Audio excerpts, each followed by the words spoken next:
नमस्कार, आपका स्वागत है फटाफट खबरों में। मैं हूं आपके साथ रुचिका जसवाल। आज हम लेकर आए हैं उत्तराखंड के हर छोटे बड़े शहर की सबसे तेज और ताजा खबरें।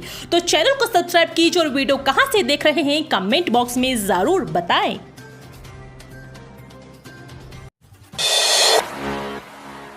अगले 5 साल में जीडीपी दोगुना करने के लक्ष्य 14 और नई नीतियां तैयार, कैबिनेट से जल्द लगेगी मुहर। अगले 5 साल में राज्य की जीडीपी को दोगुना करने के लक्ष्य को साधने के लिए प्रदेश सरकार ने 14 और नई नीतियों के ड्राफ्ट तैयार कर लिए हैं। इन सभी नीतियों के प्रस्ताव अगले 2 महीनों में प्रदेश मंत्रिमंडल की मंजूरी के लिए लाए जाएंगे।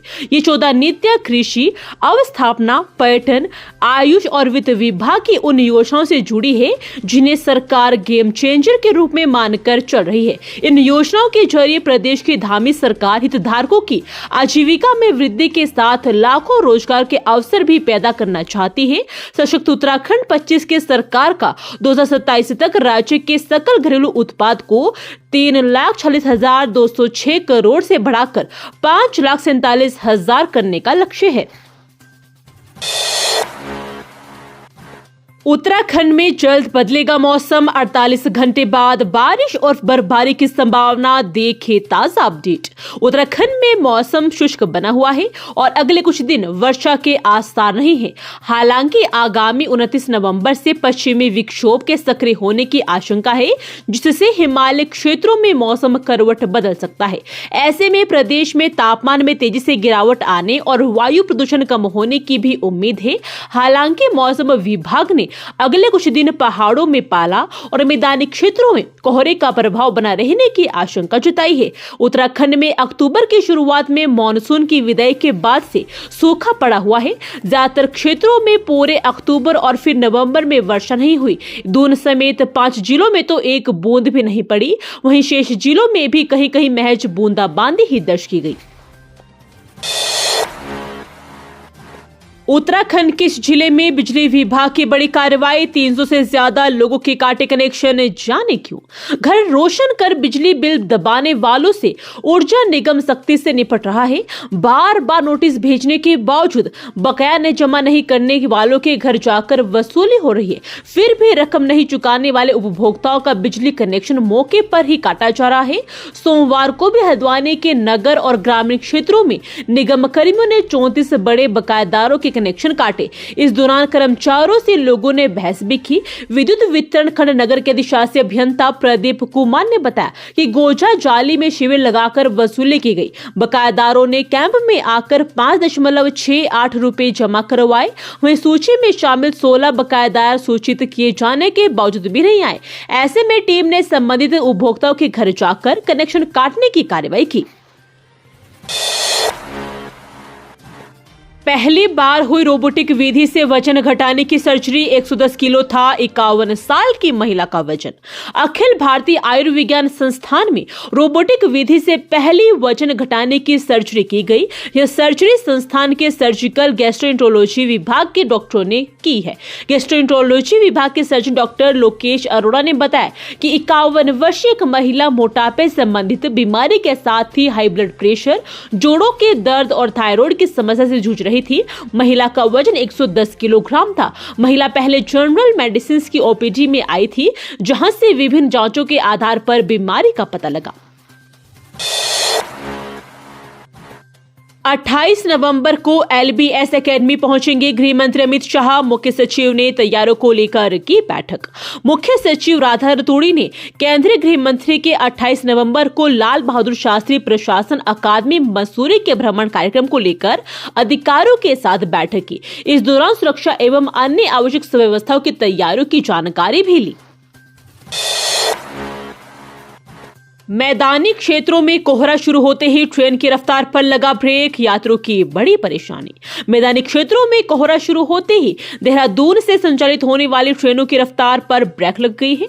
अब ट्रेनों की रफ्तार औसत 110 किलोमीटर प्रति घंटा से घटाकर 75 किलोमीटर प्रति घंटा कर दी गई है।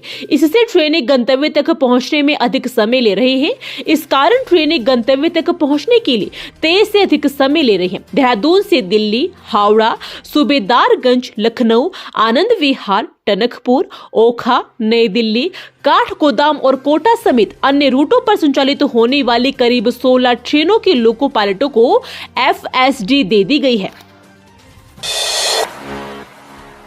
राजभवन में मनाया गया संविधान दिवस। बोले राज्यपाल, मौलिक कर्तव्य का पालन करना हर नागरिक का दायित्व। राज्यपाल लेफ्टिनेंट जनरल गुरमीत सिंह ने राजभवन में संविधान दिवस की 75वीं वर्षगांठ के अवसर पर सभी अधिकारियों एवं कर्मचारियों को संविधान में निहित कर्तव्य एवं दायित्वों की शपथ दिलाई। इस अवसर पर राज्यपाल ने संविधान की उद्देशिका का पाठन किया। 1949 को भारत के लोगों ने भारत के संविधान को आत्मार्पित किया था। राज्यपाल ने बाबा साहेब डॉक्टर भीमराव अंबेडकर सहित संविधान के सभी निर्माताओं को नमन करते हुए कहा है कि संविधान भारतीय लोकतंत्र की आत्मा है और इसकी समस्त शक्तियों का स्रोत भी है।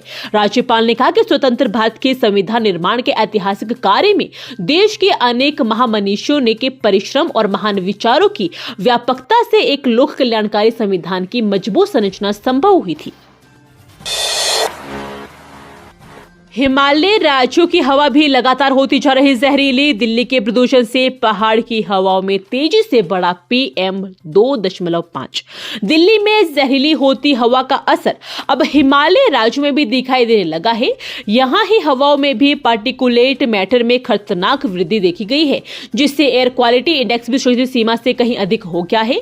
विज्ञानी हिमालय क्षेत्र में लगातार बढ़ते प्रदूषण के स्तर को जैव विविधता के लिए खतरनाक मान रहे हैं। हिमालय राज्यों उत्तराखंड, हिमाचल प्रदेश, जम्मू कश्मीर आदि क्षेत्रों को पर्यावरण की दृष्टि से सुरक्षित माना जाता था। स्वच्छ आबो हवा के लिए लोग यहां पहुंचते थे, लेकिन इंडो गंगा के मैदानों से पहुंच रहा प्रदूषण हिमालय के वायुमंडल को लगातार प्रभावित कर रहा है। लव मैरिज कर बसाया था परिवार, पल भर के गुस्से में उजाड़ा, पत्नी सास को मार डाला, फिर ले ली अपनी जान। करीब 30 साल पहले सुनीता से राजीव अरोड़ा ने लव मैरिज कर परिवार बसाया था, लेकिन ऐसा क्या हुआ कि पल भर के गुस्से में ही उसने सुनीता और उसकी मां की जान ले ली और फिर खुद भी अपनी जान दे दी। जवानी में लव मैरिज की और अधेड़ में अवस्था में आने पर कत्ल और खुदकुशी की नौबत क्यों आई? इन तमाम सवालों का जवाब अभी पुलिस भी तलाश रही है। वहीं प्रथम दृष्टया मौके से बरामद पिस्तौल लाइसेंस भी है।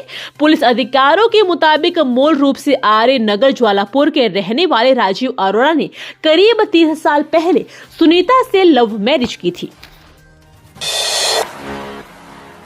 कई संतों पर पायलट बाबा आश्रम की संपत्ति खुर्द-बुर्द करने का आरोप, जांच के लिए SIT गठित। हरिद्वार में पायलट बाबा आश्रम के साधु संतों पर उनके इलाज में लापरवाही बरतने और करोड़ों की धोखाधड़ी करने समेत कई आरोप लगे हैं। इस मामले में अब SSP के निर्देश पर SIT का गठन किया गया है। SIT साधु संतों के विरुद्ध लगे गंभीर आरोपों की जांच करेगी। तेज रफ्तार का कहर, अनियंत्रित होकर पलटी कार, 3 की मौत, 2 गंभीर रूप से घायल। उत्तराखंड में जनपद उधम सिंह नगर के जसपुर कोतवाली क्षेत्र अंतर्गत एक बार फिर तेज रफ्तार का कहर देखने को मिला है। दरअसल बीती देर रात जसपुर में युवकों की कार अनियंत्रित होकर पलट गई। इस दौरान हादसे में 3 युवकों की मौके पर ही मौत हो गई, जबकि 2 गंभीर रूप से घायल है। इस घटना की सूचना मिलने पर जसपुर कोतवाल जगदीश ढकरियाल पुलिस फोर्स के साथ घटनास्थल पर पहुंचे। दरअसल जसपुर BSB इंटर कॉलेज के पास तेज रफ्तार के चलते एक कार अनियंत्रित होकर पलटी है। वहीं हादसा इतना जबरदस्त था कि कार के परखच्चे उड़ गए। इस दौरान कार में 5 युवक सवार थे। इस भीषण कार हादसे में 3 युवकों की मौके पर ही मौत हो गई, जबकि 2 की हालत गंभीर बनी हुई है। इस घटना की सूचना मिलते ही मौके पर पहुंची पुलिस ने शव को कब्जे में लेकर पोस्टमार्टम के लिए भेज दिया है। इसी के साथ ही घायलों को तत्काल एम्बुलेंस के माध्यम से नजदीकी अस्पताल में भर्ती किया गया है, जहां उनका उपचार भी चल रहा है। ये थी आज की फटाफट खबरें। हम मिलेंगे अगले बुलेटिन में, तब तक के लिए धन्यवाद। जय हिंद।